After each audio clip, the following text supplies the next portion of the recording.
طهارت توی لغتنامه میشه همون پاکیزگی خودمون، ولی توی احکام شرعی این دوتا الزاماً به یه معنا نیستن. همونطور که نجاست عیناً مترادف کثیفی نیست. سخت شد؟ خب الان مثال میزنم متوجه میشید. ببینید یه چیزایی ممکنه هم کثیف باشه هم نجس، مثل گلاب به روتون ادرار و مدفوع. اما یه چیزایی ممکنه کثیف باشن اما نجس نباشن، مثل زباله‌های تر.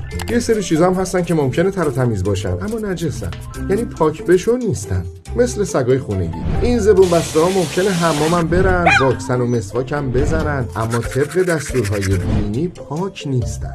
البته استفاده از سگ‌ها خیلی جاها لازمه و دینم هیچ ممنوعیتی براش نذاشته، مثلا به عنوان سگ نگهبان برای باغ، یا سگ زنده‌یاب برای حوادث طبیعی مثل زلزله و سوانح، یا سگ پلیس برای کشف مواد مخدر و سگ چوپان برای مراقبت از گله. اما نگهداری سگ توی آپارتمان هر چقدر که پاکیزه و بهداشتی باشه جایز نیست.